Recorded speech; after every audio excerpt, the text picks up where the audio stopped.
যারা যৌতুকের টাকা চেয়ে মেয়ে নিতে চায় সেই বাড়ির বউ আমি হতে চাই না। বাবা মা, তোমরা যৌতুক দিয়ে আমাকে বিয়ে দাও, এটা আমি চাই না। আমি কি দেখতে এতটাই খারাপ নাকি যে ছেলেদের যৌতুক দিয়ে আমাকে বিয়ে দেবে? সম্বোধনটা ভালো মা, বোঝার চেষ্টা কর মা। মা বাবা পাগল হয়ে গেছে। বাবা, তুমি জানো না আজ আমাকে যৌতুক দিয়ে বিয়ে দিচ্ছ, 2 দিন পর তো আবার যৌতুক চাইবে, তখন কি করবা? না দিতে পারলে তো আমার উপর অত্যাচার করবে। সে তো ঠিকই কথা বলেছে। আমাদের মেয়েটা কি দেখতে খারাপ নাকি যে যৌতুক দিয়ে বিয়ে দিতে হবে? কে কাকে যৌতুক দিয়ে বিয়ে দিতে চাইছে? ভাইয়া দেখো না, বাবা ছেলে পক্ষদের যৌতুক দিতে রাজি হয়েছে। যৌতুক দিলে আমার বিয়ে হবে। বাবা, এই পেতনিটাকে একেবারেই পচিয়ে দিলা। পেতনিটা দেখতে খারাপ কোথায়? কুত্তা, পেত্তি বলবি না, তোকে কিন্তু। কি করবি? কিছু করতে পারবি না। বাবা, পেতনিকে বিয়ে দিতে যত টাকা দিতে চাইছো সেই টাকা আমাকে দাও। তুই কি করবি টাকা দিয়ে? পেতনিকে নিয়ে একটা পার্টি দেব। কি বলিস পেতনি? চল টাকাগুলো নিয়ে পার্টিতে যাই। মা, কুত্তাটাকে বারণ করো, কিন্তু আমাকে পেতনি বলতে নিষেধ করো। পেতনি! আরে কি লাগাইছিস তোরা দুজন? থাম এবার। শেহনাজ রেগে যেয়ে কাব্যের দিকে তেড়ে গেল। কাব্য মা বাবাকে নিয়ে ঘুরছে। শেহনাজ কাব্যের পিছনে দৌড়াচ্ছে কাব্যকে ধরার জন্য। মা বাবা দুজনেই হাসছে। চলেন পরিচয় পর্বটা সেরে ফেলি। কিছুক্ষণ আগে শেহনাজকে দেখতে ছেলেপক্ষ আসছিল। ছেলেপক্ষ শেহনাজকে দেখে পছন্দ করে, কিন্তু ছেলেপক্ষ যৌতুক চেয়ে বসে। শেহনাজের বাবা আশরাফ আলী ছেলে ভালো কোম্পানিতে চাকরি করে। শেহনাজকে বিয়ে দিলে অনেক সুখে থাকবে, তাই সে রাজি হয়ে গেছিল। কিন্তু শেহনাজ এতে একটুও রাজি না। শেহনাজ বাড়ির ছোট মেয়ে, কাব্য বড় ছেলে। হাজেরা বেগম কাব্য ও শেহনাজের মা। কাব্য ভার্সিটিতে পড়ে, শেহনাজ কলেজে। রাত 12টা। কাব্য শেহনাজের রুমে উকি দিল। শেহনাজ শুয়ে আছে। কাব্য রুমে ঢুকে, বাবা তোকে এই ভোটকা ছেলের সাথে বিয়ে দিতে রাজি হয়েছে। ছেলেটা যৌতুক হিসেবে কিছুই নেবে না। শেহনাজ উঠে বসে। ভোটকা কোন ছেলে? কাব্য ফোনটা বের করে স্ক্রিনে কালো আফ্রিকান একটা মোটা ছেলের ছবি দেখিয়ে, এই যে ছেলেটা তোর সাথে ভালোই মানাবে। কাব্য বলেই হেসে দিল। শেহনাজ ছবিটা দেখে রেগে, কুত্তা, রাত 12টার সময় এসেছিস আমাকে জ্বালাতে? তোকে তো। তোর পছন্দ হলে বল, আমি বাবাকে বলে দিই, তাহলে বিয়েটা হয়ে যাক। শেহনাজ চেতে উঠে চিল্লিয়ে, তোকে তো। কাব্য হাসতে হাসতে রুম থেকে বের হয়ে গেল। শেহনাজের গলার আওয়াজ পেয়ে হাজেরা বেগম রুমে ঢুকে, কি হয়েছে? এত রাতে চিল্লাচিল্লি করছিস কেন? তোমার বাঁদর ছেলেকে বাসায় আসতে বলছে কে? আমার ঘুমের 13টা বাজিয়ে দিল। হাজেরা বেগম হেসে দিয়ে, ও কি আর সব সময় তোকে জ্বালায় নাকি? তুমি ওই বাঁদরটার পক্ষে? কাব্য ফ্রিজ থেকে আইসক্রিম নিয়ে খেতে খেতে রুমে ঢুকে, মা মেয়ে কি গবেষণা করা হচ্ছে? শেহনাজ কাব্যের দিকে তাকিয়ে হাত পা ছড়িয়ে দিয়ে, কুত্তা, তুই আমার আইসক্রিম ধরছিস কেন? মা দেখো দেখো, তোমার মেয়ে পেতনির মতো কেমন যেন করছে। দোয়া করে ফু দাও, ফু ফু ফু। যা। কুত্তা, তোকে আজ আমি। কাব্য দৌড়ে রুম থেকে বের হয়ে গেল। শেহনাজ রেগে মেগে আগুন। হাজেরা বেগম ওদের কাণ্ড দেখে হাসছে। ভোর 6টা। শেহনাজের ঘুম ভেঙে গেল। মাথাও ব্যথা করছে। রাতে ঠিকমতো ঘুম হয়নি। শেহনাজ কাব্যের কথা মনে করে, কুত্তা, আমার ঘুমের 13টা বাজে এখন শান্তিতে ঘুমাচ্ছিস? তোর ঘুম বের করছি। শেহনাজ বিছানা ছেড়ে উঠে রুম থেকে বের হয়ে এক জগ পানি নিয়ে কাব্যের রুমে ঢুকলো। কাব্য ঘুমিয়ে আছে।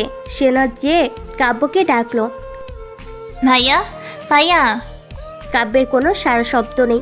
শেহনাজ মার্কার কলম বের করে কাব্যের সারা মুখে লাগিয়ে দিল। তারপর কাব্যের নাক হাত দিয়ে চেপে ধরল। কাব্যের দম বন্ধ হয়ে গেল। কাব্য লাফিয়ে উঠল। শেহনাজ নাক ছেড়ে দিয়ে কাব্যের মাথায় জগ ভরা পানি ঢেলে দিয়ে হাসতে হাসতে দৌড়। কাব্য বিছানা ছেড়ে উঠে রেগে, পেতনি দূরে যা। পেতনি, তোকে আজ খাইছি। আমার সুন্দর ঘুমটা নষ্ট করে দিলি। কাব্য রুম থেকে বের হয়ে শেওনাজকে বকতে লাগলো। শেওনাজ রুমের ভিতর ঢুকে দরজা আটকে নাগিন ডান্স দিচ্ছে। আশরাফ আলী আর হাজেরা বেগম কাব্যের গলা পেয়ে রুম থেকে বের হয়ে কাব্যকে দেখে হেসে দিয়ে। তোর এই কি অবস্থা? কাব্য রেগে। তোমাদের মেয়ের কাজ, দরজা আটকালি কেন? সাহস থাকলে দরজা খোল, দেখ তোরে কি করি। শেওনাজ রুমের ভিতর থেকে। আসছে না রে আমার কিছু করতে। আশরাফ আলী আর হাজেরা বেগম হেসে যাচ্ছে। কাব্য চলে গেল ওয়াশরুমে। শেওনাজ দরজা খুলে বের হতেই হাজেরা বেগম বলল, তোরা কি একটু শান্তিতে থাকতে দিবি না? মোটে সুস্থ থাকিস না, একে অপরের পিছনে লেগেই থাকিস। শেওনাজ মুখ ভেঙচি কেটে। গতকাল রাতে আমাকে তো ঘুমোতে দিল না, আমি দিব ওকে শান্তিতে ঘুমোতে। বুঝুক এখন শেহনাজের পিছে লাগার কি ফল। যা ঘুমা, এখন কলেজে যাবি না? ও আজ তো আমার কলেজ আছে, মা ডেকে দিও, অনেক ঘুম চোখে। শেওনাজ রুমে দরজা দিয়ে ঘুমোতে গেল। কাব্য ওয়াশরুম থেকে বের হয়ে শেওনাজের রুমের কাছে আসলো, কিন্তু দরজা আটকানো। কাব্য দরজায় দুটো লাথি মেরে নিজের রুমে চলে গেল। সকাল 10টা। আশরাফ আলী বলল, কই গো, চাটা হলো? এই হয়েছে, তাড়াতাড়ি দাও, আমার অফিসে লেট হয়ে যাচ্ছে। এই দিচ্ছি। কাব্য রুম থেকে বের হয়ে ডাইনিং টেবিলে রাখা আপেল নিয়ে এক কামড়। বাবা যাওনি এখনো অফিসে?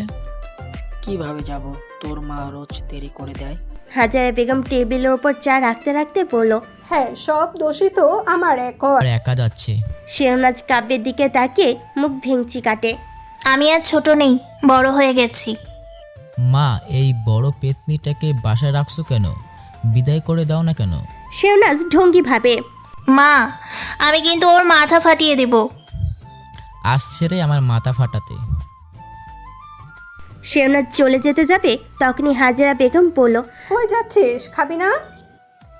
না, ওই কুত্তাটাকে খাওয়াও। আশরাফ আলী চা খাচ্ছে আর নিউজ দেখছে আর ওদের কাণ্ড দেখছে। শেওনাজ বের হয়ে গেল। কাব্যের চোখটা একটা নিউজে আটকে গেল। সব থেকে বড় কোম্পানির সব টাকা চুরি হয়ে গেছে অ্যাকাউন্ট থেকে, কিন্তু কে বা কী করে হলো কেউ কিছুই জানে না। কোম্পানির শ্রমিকরা তাদের বেতনের দাবিতে রাস্তায় আন্দোলনে নেমেছে। প্রশাসনের লোক তদন্তে নেমেছে, যতদূর পারছে শ্রমিকদের আটকে রাখছে। কোম্পানির এমডি খবরটা পেয়ে হার্ট অ্যাটাক করে এখন আইসিইউতে ভর্তি। হাজারা বেগম বলল, কাব্য যাস না কেন?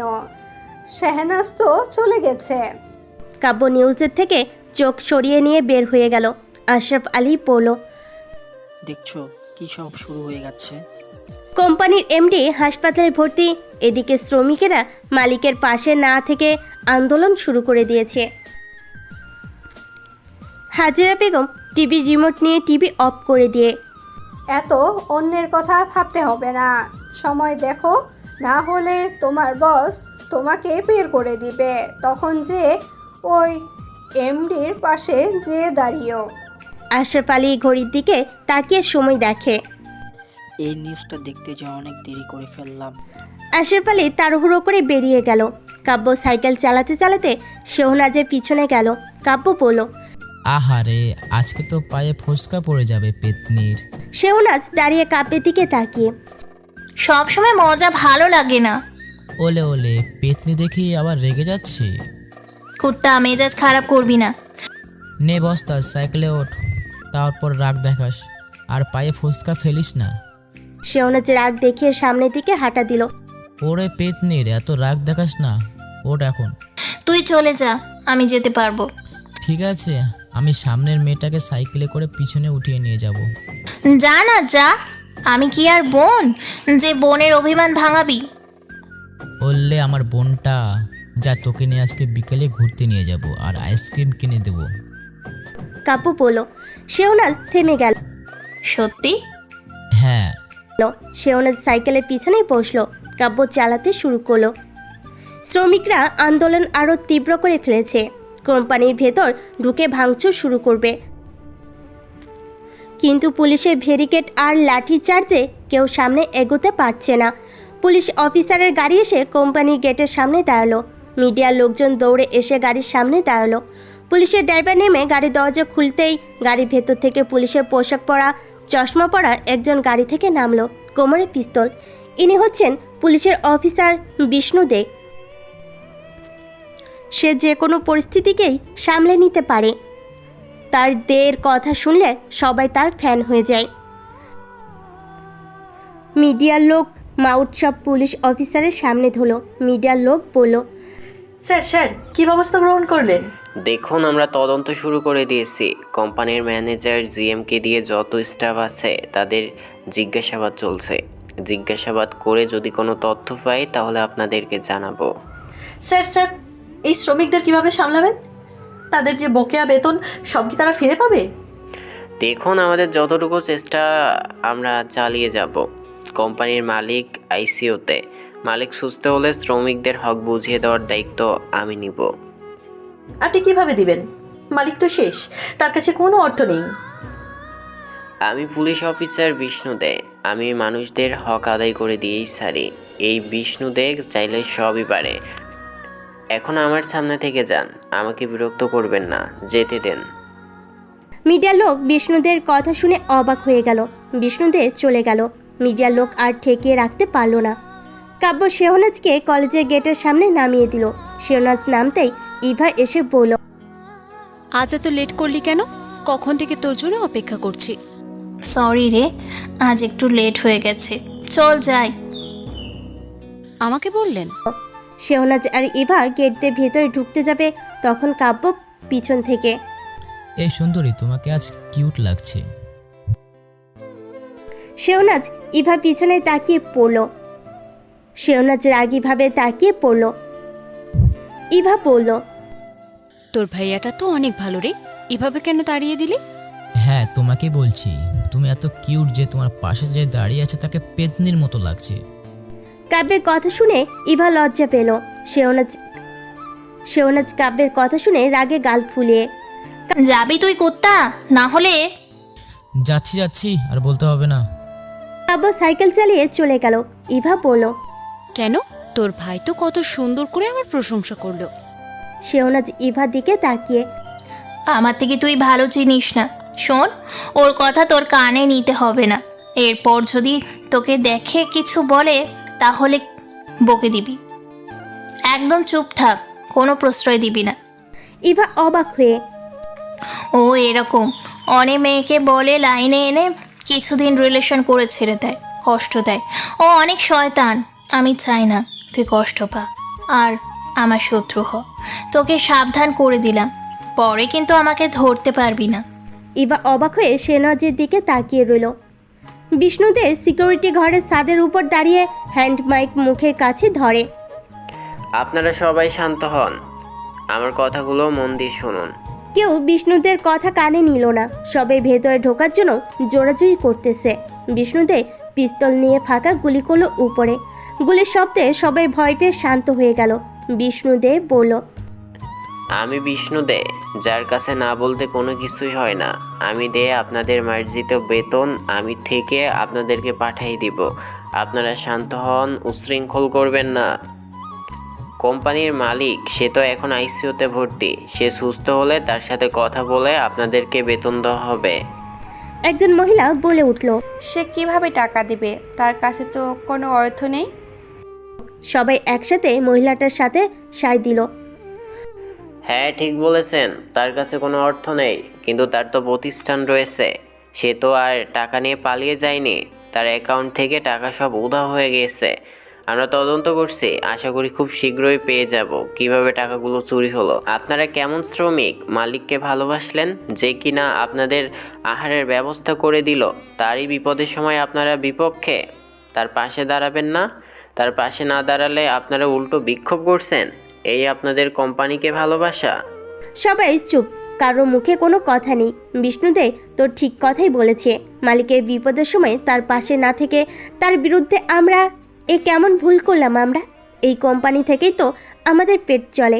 আজ তার বিপদের সময় পাশে থাকবো না? সবাই একসাথে হ হ বলে উঠল। মালিক আইসিইউ থেকে এমন কথা শুনে মনে শান্তি পেল। সবাই একটু আগে বিক্ষোভ করতেছিল, বিষ্ণুদের কথা শুনে সবাই পাশে থাকার সাহস জোগালো। মালিকের চোখ বেয়ে পানি গড়িয়ে পড়লো। বিষ্ণুদের মুখে হাসি ফুটে উঠল। মিডিয়ার লোক অবাক।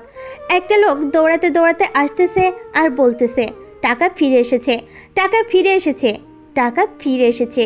লোকটা চিল্লিয়ে বলা কথা শুনে সবাই শিউরে উঠল।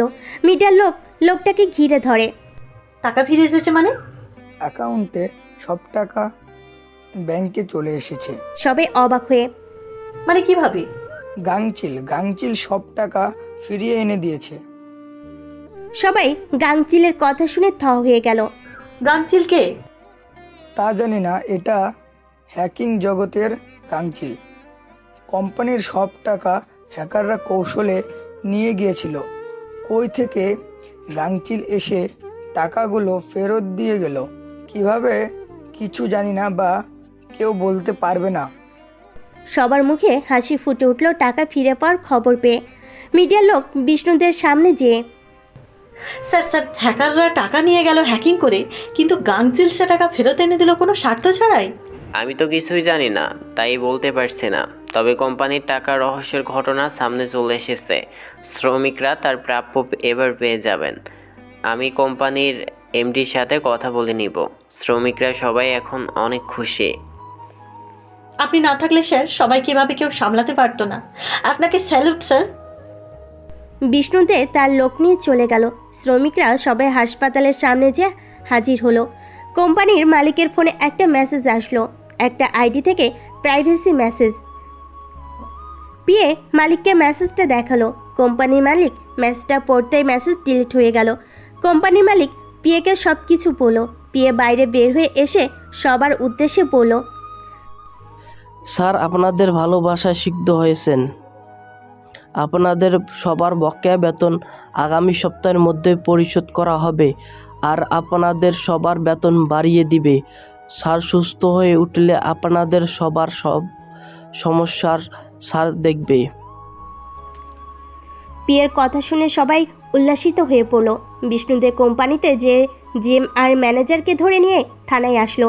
বিষ্ণুদের ওদের বসিয়ে, যে মালিকেরটা খেলিয়ে সেই মালিকের বুকেই ছুরি বসাই দিলে। জিএম থম খেয়ে, কি বলছেন স্যার? আমরা কিছু করিনি, আর টাকা তো ব্যাংকে চলে এসেছে। বিষ্ণুদের জোরে ধমক, সবই জানি আমি, তোর কোম্পানির মালিক সবই জেনে গেছে। তোরা দুজন মিলে হ্যাকারদের সাহায্য নিয়ে সব টাকা সরিয়ে ফেলেছিস। দিয়ে ম্যানেজার কাঁপতে কাঁপতে, কে বলেছে? গঙ্গাচিল, আর এই তোদের মুখের মুখোশ খুলে দিয়েছে। সামনে তাকিয়ে দেখ। জিএম ম্যানেজার দুজনে হা হয়ে গেল ওদের লোক দেখে। এরা কিভাবে এখানে খোঁজি বা পেল কিভাবে? বিষ্ণুদেব বলল, বেশি লোভ করতে গিয়েছিলে না, এখন বুঝবি তোরা সবাই। আর হ্যাঁ, গঙ্গাচিল যদি টাকা ব্যাগ এনে নাও দিত, তাহলে আমি তোদের তদন্ত করে বের করেই ছাড়তাম। তখনই এর থেকে ভয়ঙ্কর শাস্তি দিতাম। জিএম ম্যানেজার বলতে লাগলো, গাংচিল, তুই আমাদের সব প্ল্যান নষ্ট করে দিয়ে শান্তিতে থাকতে পারবি না। একবার জেল থেকে বের হই, তারপর তোকে খুঁজে বের করে বোঝাবো। বিষ্ণুদেব সবাইকে লকআপে ভরে দিল। রাত 10টা। শেহনাজ ডাইনিং টেবিলে বসে খাবার খাচ্ছিল। কাব্য শেহনাজের পিছন দিয়ে ঘুরঘুর করছে। শেহনাজ বলল, কিছু বলবি? কাব্য শেহনাজের পাশের চেয়ারে বসে, তুই বুঝলি কি করে আমি যে তোকে কিছু বলবো? তোর মতো শয়তান কি করে না করে তা সবাই জানি। এই না হলে তুই পেতনি। শেহনাজ রাগীভাবে তাকিয়ে পড়ল। কাব্য জিভে কামড় দিয়ে বলল, আর ঢং করতে হবে না, কি বলবি বল। তোর ওই বান্ধবীর নাম্বারটা দিবি? মেয়েটা সুন্দর আছে। শেহনাজ মুখ ভেঙচি কেটে, তোকে দিব নম্বর? তাও আমার বান্ধবীর? দূরে যেয়ে মর। তোর মতো শয়তানকে নাম্বার দিয়ে আমার বান্ধবীর জীবন তেজপাতা করব। কাব্য মুখটা অসহায়ের মতো করে, তুই না আমার ছোট বোন, জানিস না বোনেরা বান্ধবীদেরকে তাদের ভাবি বানিয়ে নেয়? তুইও বানিয়ে নে না। শেহনাজ চিল্লিয়ে, মা মা মা মা। কাব্য উঠে শেহনাজের মাথায় কুতা দিয়ে, আমি নিজে নিয়ে নেব, তোকে দিতে হবে না।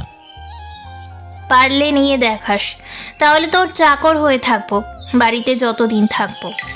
হাজার বেগম রুম থেকে বের হয়ে, কি হলো? এভাবে চিল্লিয়ে ডাকলি কেন? তোমার বাদর ছেলে আমাকে খেতে দিচ্ছিল না। তাই বলে এত রাতে এত জোরে চিল্লাবি? কই সেই বাদরটা? গেছে রুমে। হাজারা বেগম রুমে চলে গেল। শেহনাজ খাওয়া শেষ করে কাপের রুমের দরজার সামনে দাঁড়িয়ে। আহারে, আজকে রাতে আর ঘুম হবে না। কিভাবে নাম্বার নেওয়া যায়, কিভাবে পটানো যায়। আহারে, রাতের ঘুমটাই হারাম হয়ে গেল। কাব্য উঠে বসে। তোরে তো শেহনাজ হাসতে হাসতে নিজের রুমে চলে গেল। ভোর 5:30। শেহনাজ গভীর ঘুমে মগ্ন। কাব্য এক বালতির একটু কম পানি নিয়ে ফ্রিজ থেকে বরফ নিয়ে বালতির ভেতর দিয়ে শেহনাজের রুমে ঢুকে শেহনাজের মুখের ওপর ঢেলে দিল। শেহনাজ লাফিয়ে উঠে বসলো। সামনে কাব্য দাঁড়িয়ে আছে, মুচকি মুচকি হাসছে। শেহনাজ রেগে তাকিয়ে আছে। কাব্য বলল, কেমন লাগছে, কেমন লাগছে ভোরের পানি ছোঁয়া পেয়ে? শেহনাজ হাত নেড়ে চেড়ে। কুত্তা, আমার ঘুমটা দিলি নষ্ট করে। তোকে আমি কিছুই করতে পারবি না। গতকাল কি সকালে ঠান্ডা পানি আমার গায়ে ঢেলে দিয়েছে, আমার বিছানা ভিজিয়ে দিয়েছে সব। কাব্য রুম থেকে বের হতে হতে।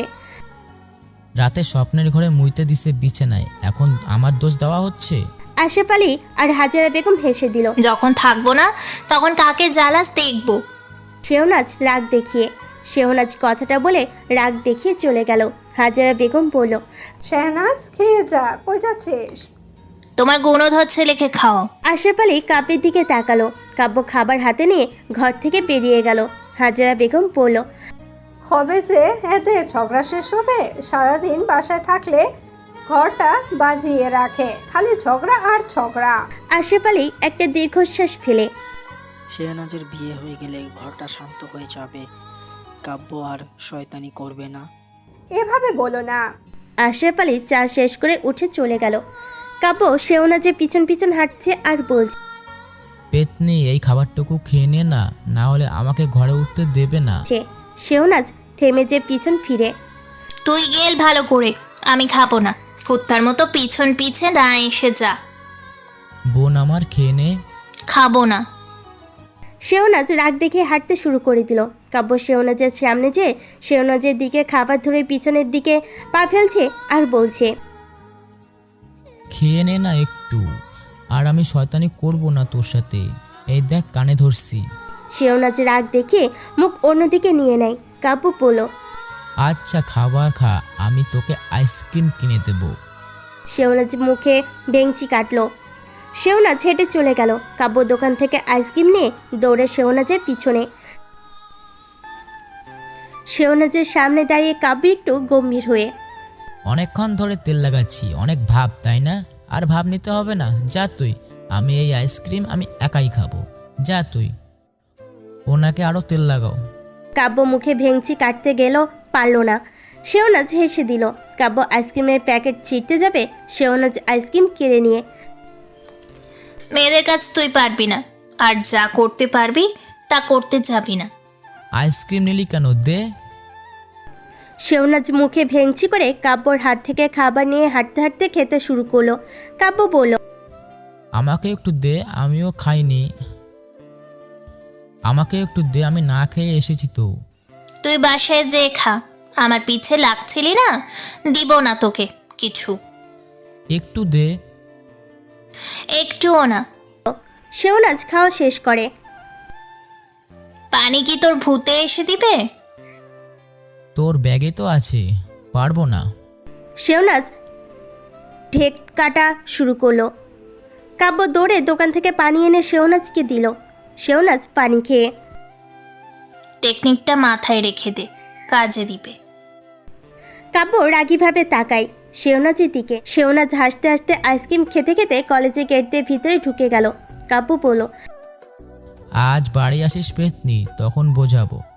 কাব্য পিছন ফিরে বাড়ির দিকে যেতে যাবে, তখন ইভাকে দেখে কাব্য ইভার সামনে দাঁড়িয়ে।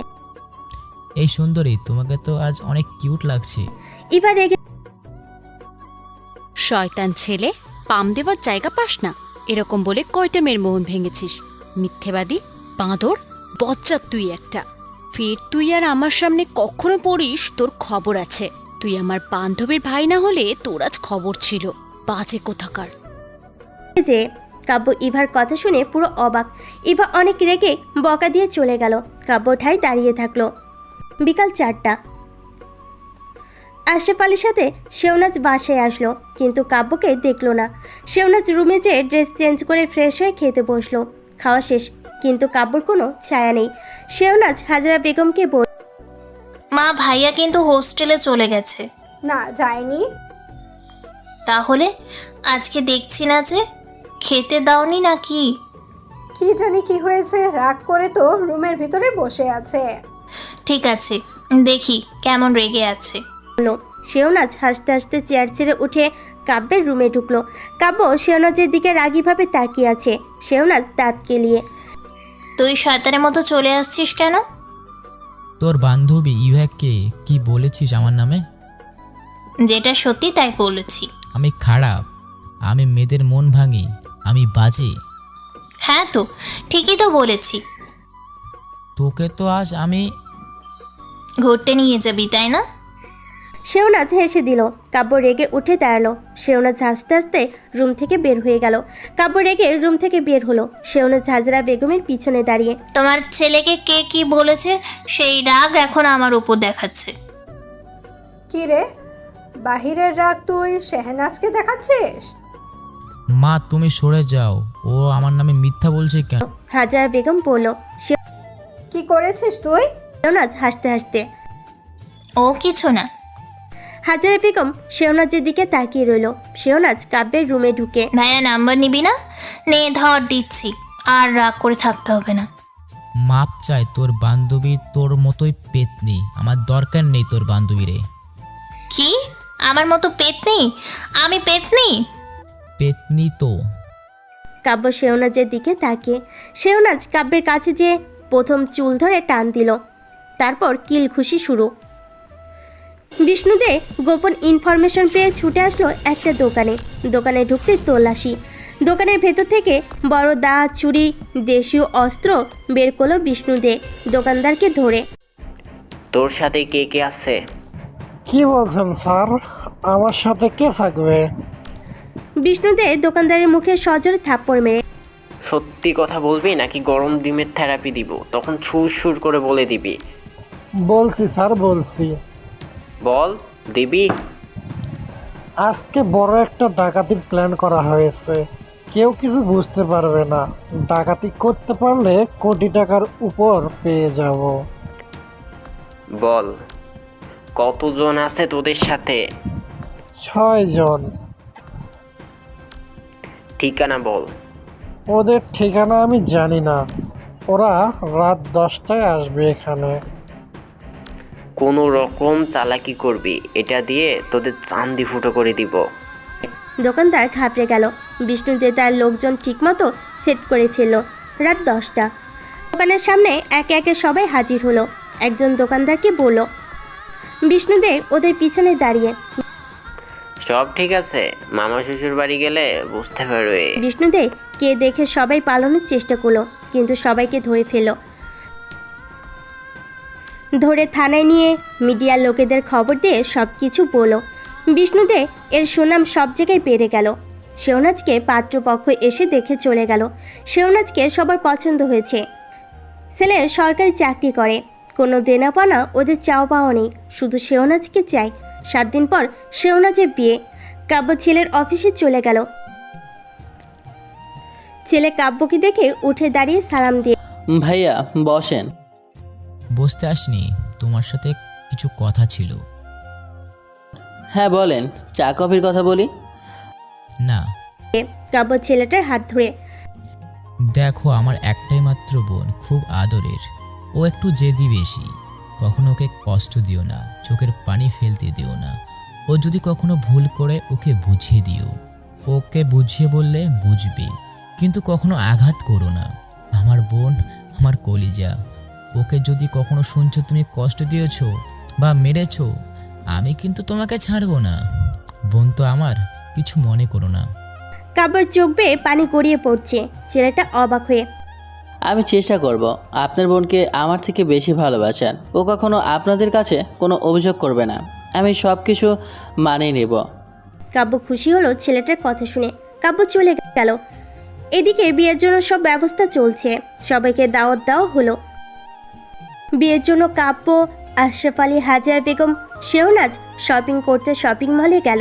গাড়ি থেকে নেমে কাব্য বলল, তোমরা যাও, আমি টাকা খুচরো করে দিয়ে আসি। সবাই হাসি খুশিভাবে শপিং মলের দিকে গেল। কাব্য টাকা খুচরা করে নিয়ে এসে ট্যাক্সিওয়ালাকে টাকা দিয়ে পিছনে তাকাতেই পুরো থ হয়ে গেল। সবাই এদিক ওদিক ছোটাছুটি করতে লাগলো। আশরাফ আলী, হাজারা বেগম, শেহনাজ শপিং মলের গেট দিয়ে ঢুকতে যাবে, তখনই বিকট জোরে একটা শব্দ হলো। কাব্য ট্যাক্সি ভাড়া দিয়ে তাকাতেই পুরো থ হয়ে গেল। মলের ভেতরে থাকা সব মানুষ ব্লাস্টে এদিক সেদিক ছিটকে পড়ে গেল। বাইরে মানুষ সবাই ছোটাছুটি শুরু করে দিয়েছে। কাব্য সামনের দিকে এগিয়ে গেল। শেহনাজ কাব্যের সামনে এসে পড়ল রক্তাক্ত অবস্থায়। কাব্য বসে শেহনাজের মাথা কোলের উপর নিতেই শেহনাজ কাব্যের দিকে তাকিয়ে। ভাইয়া, শেহনাজের শরীর নিথর হয়ে যায়। কাব্য কেঁদে দিয়ে চিৎকার দিয়ে বোন সোহানা, বোন আমার, কথা বল। বলল। কাব্য আশপাশে তাকিয়ে দেখলো আশরাফ আলী, হাজারা বেগম দুজন দুদিকে পড়ে আছে। কাব্য আশরাফ আলীর কাছে বাবা, গিয়ে আশরাফ আলীর নিথর দেহ পড়ে আছে। কাব্য উঠে হাজারা বেগমের কাছে যেয়ে মা, ও মা, কথা বলো। হাজারা বেগমেরও নিথর দেহ। কাব্য চিৎকার দিয়ে কান্না করতে লাগলো। একবার শেহনাজের কাছে, আরেকবার আশরাফ আলী, একবার হাজারা বেগমের কাছে পাগলের মতো ছুটে যাচ্ছে আর কান্না করছে। বুকের ভেতর হাতটা যেন বের হয়ে যাবে। শপিং মলের ভেতর কান্নার আহাজারি শুরু হয়ে গেল। মিডিয়ার লোক চলে এসেছে। খবর পেয়ে পুলিশ প্রশাসন সব লোক চলে এসেছে। অ্যাম্বুলেন্সও এসে গেছে। মৃত লাশগুলো গাড়িতে উঠিয়ে হাসপাতালে নিয়ে যাচ্ছে। সবাই কান্নায় ভেঙে পড়ল। পুলিশ শপিং মলের বাইরে লাল ফিতা টানিয়ে এরিয়া করে নিল। মিডিয়ার লোকজন আর ভেতরে ঢুকতে পারছে না। বিষ্ণুদে গাড়ি থেকে নেমে ভিতরের কি অবস্থা? কেউ বেঁচে নেই, খুব খারাপভাবে মারা গেছে সবাই। কাউকে কি ধরতে পেরেছ? না, এখানে কি আর টেররিস্টরা থাকবে নাকি? কে এই কাজটা করলো কিছুই তো বুঝতে পারছি না। চলো ভিতরের অবস্থা দেখি। বিষ্ণুদে রাকিবকে নিয়ে ভিতরে ঢুকতে যাবে, তখন মিডিয়ার লোকজন বিষ্ণুদেকে ঘিরে ধরে কিছু বলতে যাবে, কিন্তু বিষ্ণুদে সবাইকে সরিয়ে ভিতরে ঢুকে গেল। মিডিয়ার লোকজন যে যার মতো নিউজ করতে লাগলো। কাব্যের বাবা, মা আর বোনকে গাড়িতে উঠালো। কাব্য সাথে উঠলো। গাড়ি চলতে লাগলো। কাব্য পাগলের মতো কান্না করছে আর বলছে, মা, মা, বাবা, তোমরা কথা বলো। আমি কি নিয়ে থাকবো? আমার সব শেষ হয়ে গেল। এই পেতনি, তুই অন্তত কথা বল। আমি তোকে ছাড়া কীভাবে থাকবো? আমি আর কখনো তোর সাথে দুষ্টুমি করব না। তুই ফিরে আয়, আমি আর তোকে কখনো জ্বালাবো না। বোন আমার, ফিরে আয়। আমি একা থাকতে পারবো না। আমি তোর বান্ধবীদের নিয়ে শয়তানি করব না, বিরক্তও করব না। প্লিজ তুই ফিরে আয় না। আমি পুরো একা হয়ে যাব। আমি থাকতে পারবো না। ফিরে আয় না রে। কাব্য পাগলের মতো ছটফট করতে লাগলো। গাড়ির ড্রাইভার হেল্পার কাব্যের পাগলের মতো কান্না দেখে আর চোখের পানি ধরে রাখতে পারলো না, কেঁদে দিল। বোম ব্লাস্ট হয় নিউজ সর্বত্র ছড়িয়ে গেল। পুরো শহর থমথমে হয়ে গেল। প্রতিটা শপিং মল থেকে ভয়ে সবাই বেরিয়ে পড়ল। কেউ আর শপিং মলের দিকে গেল না। সবার ভেতরে ভয়ের সৃষ্টি হয়ে গেছে। থমথমে পরিবেশ হয়ে গেল। রিপোর্টার সিমি বলতে, কে বা কারা এমন ভয়াবহ হামলা করেছে তা এখনও পুলিশ প্রশাসনের কাছে অজানা। তারা কিছুই বলতে পারছে না। হামলা করার আগে পুলিশ প্রশাসনকে কোনোভাবে কোনো সংকেত বা কোনো খবর বলা হয়নি। হুট করে হামলাকারীদের হামলা চালিয়ে দিল। কে বা কারা এর সাথে জড়িত এমন হামলা চালানো জানতে হলে আমার সাথে থাকুন। সাথে আছি আমি সিমি। প্রতিটা মলের, বাজারে, মার্কেটে নিরাপত্তা কর্মী পাঠাও। কাউকে যেন কোনো রকম সন্দেহ ভেজাল হলে সাথে সাথে তুলে নিতে বলবে। সব কিছু কড়াকড়িভাবে যেন করে। ইয়েস স্যার, আমি সবাইকে বলে দিচ্ছি। বলল। রাকিব ফোন করে সবাইকে অ্যালার্ট করে দিল। সবাই সব জায়গায় যাওয়ার জন্য বেরিয়ে পড়লো। রাকিব বিষ্ণুদের পাশে এসে, স্যার সবাইকে বলে হয়ে গেছে, সবাই দায়িত্ব পালনে বেরিয়ে গেছে। এখন আমাদেরকে জানতে হবে কেন এমন একটা হামলা চালালো, তাদের ডিমান্ড কি, কেনই বা এই নিরীহগুলোকে মরতে হবে। এমন একটা ঘটনা ঘটবে কখনো কল্পনা করতে পারিনি, তাও তো আমার গাড়ি এসে হাসপাতালের সামনে থামলো। ওদেরকে এসে নিয়ে হাসপাতালের ভেতর ঢুকলো। খবর পেয়ে রাশেদ হাসপাতালে চলে আসলো। কাব্যকে পাগলের মতো ছুটতে দেখে কষ্ট পায় রাশেদ। কাব্য রাশেদের সামনে দাঁড়িয়ে। পারলাম না আমার বোনটাকে বাঁচাতে, পারলাম না মা বাবাকে বাঁচাতে, সব শেষ হয়ে গেল আমার। আমি পারলাম না আমার বোনটাকে তোমার হাতে তুলে দিতে, আমি পারলাম না। কাব্যের প্রতিটা কথা রাশেদের বুকে যন্ত্রণা বাড়িয়ে দিল। রাশেদের চোখ বেয়ে পানি গড়িয়ে পড়ল। ভাইয়া শক্ত হন, নিজেকে শক্ত রাখুন। এভাবে ভেঙে পড়লে তারা কষ্ট পাবে, কান্না করবেন না। আমি কিভাবে বোঝাবো আমার চোখের সামনে আমার মা বাবাকে এভাবে হারাতে হলো। আমি পারছি না সহ্য করতে। আমি কেন মরলাম না? আমি কেন বেঁচে আছি? আমার আর কষ্ট সহ্য হচ্ছে না। ওরে বোন আমার, ফিরে হয় না তুই, তোরে ছাড়া আমি কখনো থাকতে পারবো না। ও বাবা, ও মা, ফিরে এসো না। আমি কিভাবে থাকবো তোমাদের ছাড়া? আমি আর কাউকে ঝালাবো না, ফিরে এসো তোমরা প্লিজ। রাশেদ সহ্য করতে না পেরে কাব্যকে বুকে জড়িয়ে ধরে হুড়হুড় করে কেঁদে দিয়ে। শেহনাজ কত প্ল্যানিং করেছিল, সব কিছু শেষ হয়ে গেল। ওর প্ল্যানগুলো স্বপ্নই রয়ে গেল। আমি মানতে পারছি না শেহনাজকে আমি হারিয়ে ফেলবো। কাব্য আর রাশেদ অঝরে কেঁদে যাচ্ছে। বিষ্ণুদের সবকিছু খুঁটিয়ে খুঁটিয়ে দেখে বাইরে বের হয়ে মিডিয়ার সামনে দাঁড়িয়ে। এমন অকাঙ্ক্ষিত দুর্ঘটনার জন্য সত্যি আমরা শোকাহত। স্যার, কারা করলো এমন হামলা, আর কেনই বা করলো? আমাদের কাছে এমন কোনো খবর আসেনি কানে, তবে খবর আসলে অবশ্যই জানানো হবে। স্যার, পরবর্তীতে যদি এমন হামলার শিকার অন্য কোথাও হয় তখন? এই জন্যই আমরা নিরাপত্তা বাড়িয়ে দিছি। চেক ছাড়া কেউই ঢুকতে পারবে না, আর কোনো হামলাও করতে পারবে না।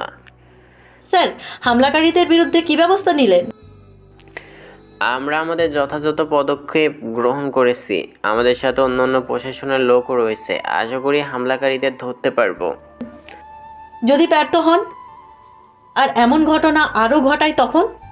আমি বিষ্ণু দে, আমি সবাইকে দিয়েই থাকি, আর যা বলি তাই করি। আপনাদের সামনে হামলাকারীদের নিয়েই আসবো। রাকিব বিষ্ণুর কানে কানে বলল। স্যার, হাসপাতালে যেতে হবে, লাশগুলো সবার পরিবারের হাতে হস্তান্তর করতে হবে। বিষ্ণুদে রাকিবের কথা শুনে মিডিয়ার লোকের সাথে আর কোনো কথা বা প্রশ্নের উত্তর না দিয়ে গাড়িতে উঠে চলে গেল। মিডিয়ার লোক নিউজ করতে লাগলো। হাসপাতালের সামনে মানুষের ভিড় জমে গেল। আহাজারি শুরু হয়ে গেছে। কেউ কেউ কান্নায় ফেটে পড়েছে, হাউমাউ করে কান্না করছে। বিষ্ণুদে হাসপাতালের সামনে গাড়ি থেকে নেমে লাশ ঘরের লোকেদের বলল, যার যার লাশ তার পরিবারের কাছে বুঝিয়ে দিয়ে এটাই সই নিবা। খবরদার টাকার চিন্তা কিন্তু না করা হয়। কারোর থেকে কোনো টাকা দাবি করবে না। সবাই গরিব, আমরা খালি বড় লোক। বিষ্ণুদের কথা মতো এক এক করে পরিবারের কাছে দিয়ে দিল। কাব্য বাবা মা ও বোনের লাশ নিয়ে বাড়িতে ফিরল। আনন্দের বাড়িটা কান্নায় ভেঙে পড়ল সবাই। বিয়ে আজ তার আগেই চলে গেল। বাড়িতে শোকের ছায়া পড়ে গেল, সবার চোখে পানি। নাচতে নাচতে বাড়ির ভেতর ঢুকতেই সবার এত ভিড় দেখে অবাক হয়ে গেল। কান্নার আওয়াজ সোহেলের কানে আসছে। সোহেল মনে মনে ভাবছে কারোর কিছু হয়নি তো। সোহেল ভিড় ঠেলে সামনে তাকাতেই থ হয়ে গেল, ধপাস করে কাব্যের পাশে বসে। কিভাবে হলো এসব? কাব্য সোহেলকে সব কিছু বলে কান্না করে দিল। কাঁদিস না, নিজেকে ভেঙে ফেলিস না, শক্ত কর মনটাকে। কাব্য সোহেলকে জড়িয়ে ধরে। আমি আর পারছি না। আমি কেন মরলাম না? আমার এত কষ্ট লাগতো না। আমি ওদের ছাড়া থাকতে পারবো না। সোহেলের চোখ বেয়ে পানি পড়তে লাগলো। বিয়েবাড়ির আনন্দ এক নিমিষে শেষ হয়ে গেল। রাশেদ শেহনাজকে দেখে কান্নায় ভেঙে পড়ল। শেহনাজের বান্ধবী সবে এসেছে শেহনাজকে দেখতে। সবে শেহনাজের লাশের সামনে কান্না করতে লাগলো। ইভা কাব্যের পাশে যেয়ে, ভাইয়া কি হয়ে গেল? কাব্য কোনো কিছু বলে না, চেয়ে আছে এক পলকে। ইভা বল, সেদিন খারাপ ব্যবহারের জন্য দুঃখিত। শাহনাজ আমাকে সেদিন বলেছিল আপনি মজা করেন, আমি না বুঝেই মাফ করে দিয়েন। বোন কি ভাইয়ের কাছে কখনো মাপ চায়? আমার বোনটাকে আমি আমার চোখের সামনে। কাব্য কেঁদে দিল। ইভা সব বান্ধবীদের একত্র করে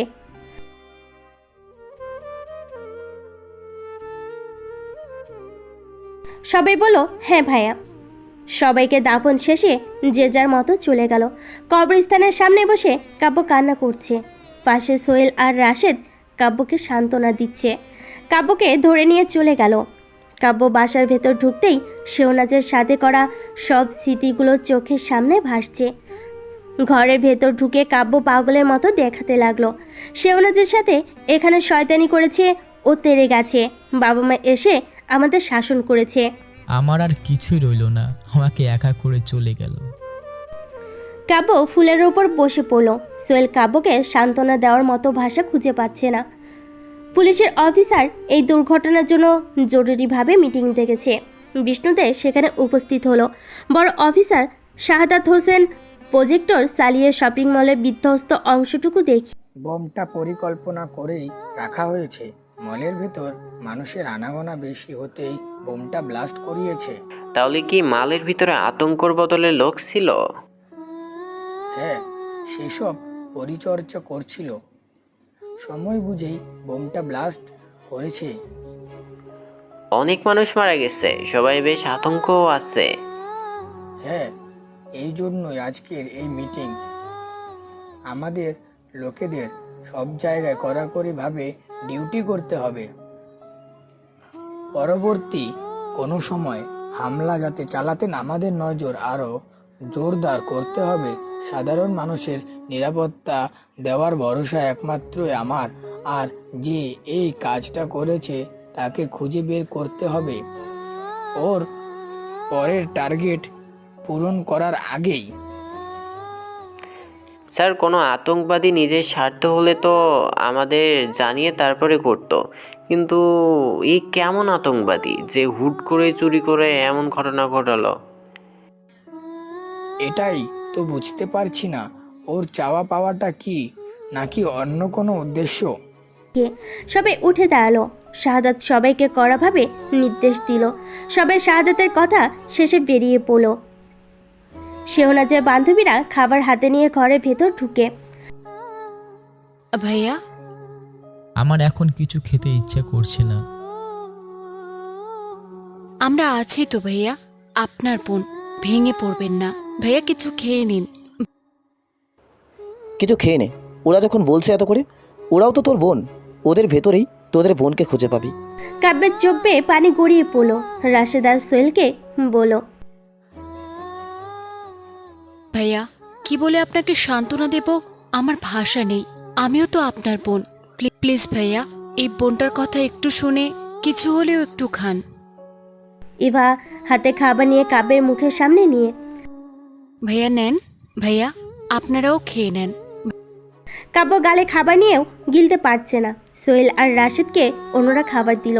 ওরা খেয়ে নিল কোনো রকম। কাব্যের চোখ ভিজে একাকার। অনেক কষ্টে 2 লোকমা খেয়ে নিল। ইভারা চলে গেল। পরের দিন শহরের প্রতিটা মলে তালা ঝুলানো। কেউ ভয়তে আসতে চাইছে না। পুলিশের নিরাপত্তা থাকা সত্ত্বেও কেউ আসতে নারাজ। হাটে বাজারে সব জায়গায় পুলিশে কড়া নজরে রেখেছে। যাদের সন্দেহ হচ্ছে তাদেরকে চেক করে ছেড়ে দিচ্ছে। বিষ্ণুদের সব জায়গায় একবার করে টহল দিচ্ছে। সিমি প্রতিটা মল ঘুরে ঘুরে দেখে নিউজ করতে শুরু করে দিল। হামলার পর থেকে শহর থমথমে অবস্থা। সব শপিং মলগুলো এখনো পর্যন্ত বন্ধ। হয়তো শপিং মলগুলোতে মানুষ যেতে নারাজ। প্রশাসনের লোক এখনো পারেনি রহস্যের উদ্ঘাটন করতে। তাহলে কি আতঙ্কবাদীরা অনেক শক্তিশালী? কি হবে শহরের মানুষগুলো? তাদের কি নেক্সট কোনো টার্গেট আছে? আরও বড় কোনো দুর্ঘটনা ঘটতে চলেছে নাকি? প্রশাসন কি পদক্ষেপ নিল? অজানা এখনও সবার। দেখতে দেখতে 7 দিন কেটে গেল।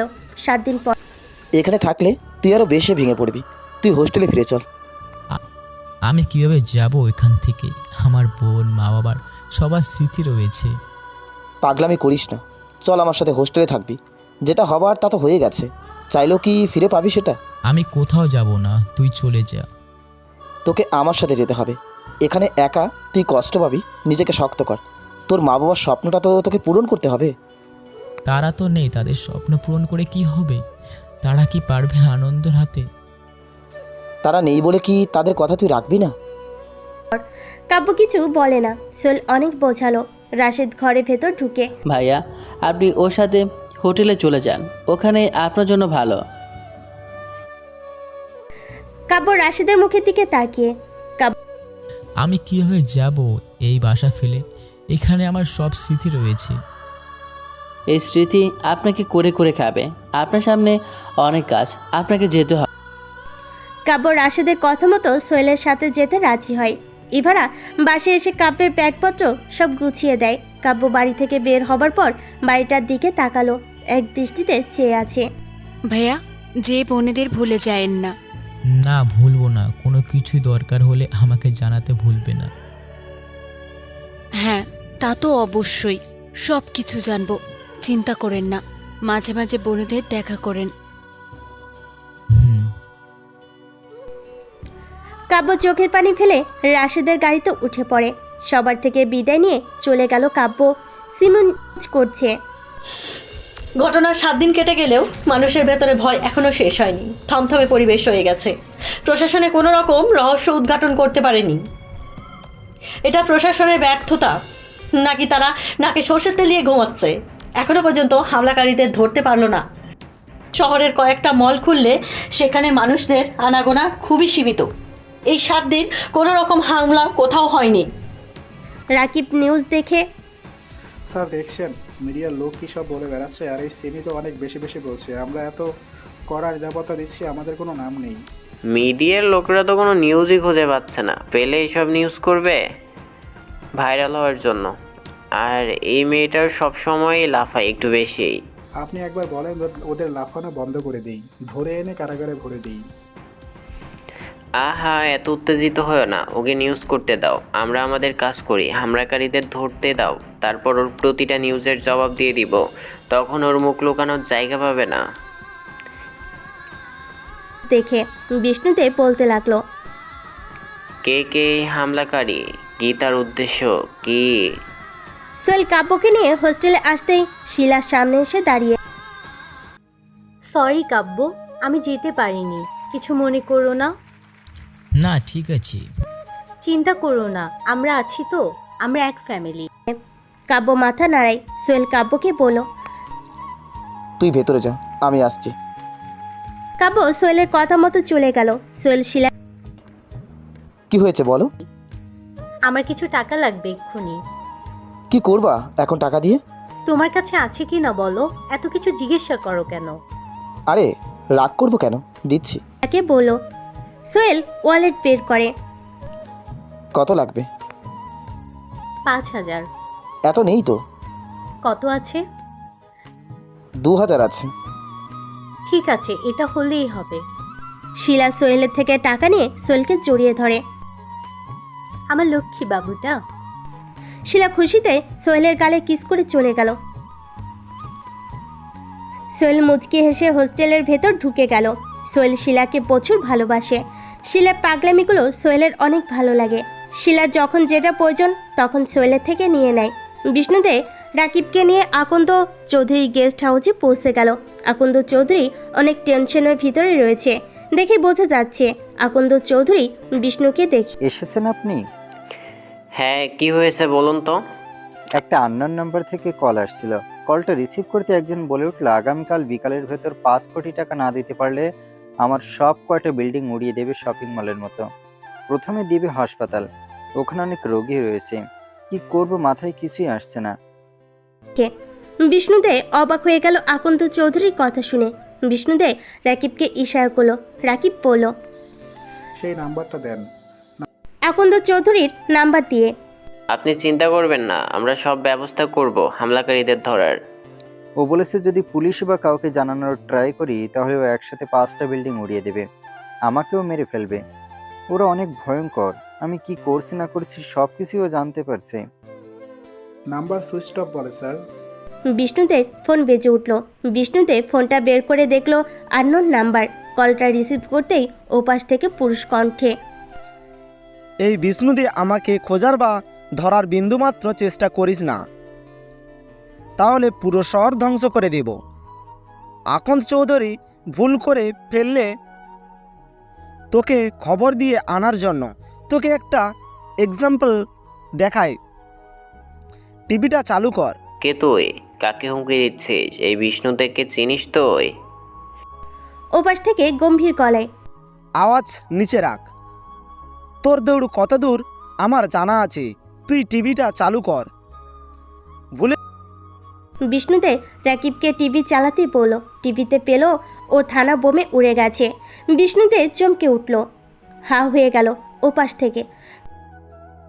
আমার পিছে পড়িস না, তাহলে এভাবে উড়িয়ে দিব শহর। শুনে রাখ, আমি হলাম কিং। আমার ইশারায় পুরো রাজ্য চলবে, পুরো রাজ্য আমার হাতের মুঠোয়। তোরাও আমার কথা শুনতে বাধ্য হবি, তা না হলে তোরা সবাই মরবি। আমার রাজত্ব চলবে সব জায়গায়। বিষ্ণুদে কিছু বলতে যাবে, তার আগে ফোনটা কেটে দিল। বিষ্ণুদে তাড়াহুড়ো করে বেরিয়ে পড়ল। আকন্দ চৌধুরীর ফোনটা বেজে উঠল। আকন্দ চৌধুরী কাঁপা কাঁপা হাতে কলটা রিসিভ করতেই ওপাশ থেকে রেগে পুরুষ কণ্ঠে, তোকে আমি বারণ করেছিলাম তুই কাউকে কিছু বলবি না, কিন্তু তুই বলে দিয়েছিস। তোর সব কিছু ধ্বংস করে দেব, সব লোকজন একসাথে মরবে। দেখলি তো থানাটা কিভাবে উড়িয়ে দিলাম, তোর সব কিছু উড়িয়ে দেব। আকন্দ চৌধুরী ভয়ে কাঁপতে কাঁপতে, এমন করো না, আমি তোমার সব টাকা পাঠিয়ে দেব, তুমি কিছু করো না, আমি কাউকেই জানাবো না। আকন্দ চৌধুরীর কথা শুনে কলটা কেটে দিল। আকন্দ চৌধুরী ভয়তে রীতিমতো কাঁপতে লাগলো। সোহেল রুমে ঢুকতেই কাপু পড়ল। টাকা নিতে এসেছিল তাই না? সোহেল মাথা চুলকাতে চুলকাতে পড়ল, না মানে থাক, আমি সব জানি। তোর কাছে তোর টাকার জন্যই আছে, আর তুই বললে তো তোর মতো টাকা দিয়ে দিস। তোকে শালি ইউজ করছে, তুই বুঝতে পারছিস না? সোহেল রেগে যে, তোকে আমি আগেও বারণ করেছি, তুই শিলাকে নিয়ে কোনো কথা বলবি না। আমার টাকা আমি বুঝবো, তোকে এত ভাবতে হবে না। সোহেল কথাটা বলে রুম থেকে বের হয়ে গেল। কাব্য বলতে লাগলো, বুঝবি বুঝবি, একদিন বুঝবি। যেদিন তুই বুঝতে পারবি সেদিন আমার কথা মনে করে আফসোস করবি। তোর টাকা আছে, তোর গার্লফ্রেন্ডদের আমার কি? তুই বন্ধু, তাই তোকে সাবধান করে দিল। বিষ্ণুদে থানায় পৌঁছাতে না পৌঁছাতেই মিডিয়ার লোক এসে ঘিরে ধরল।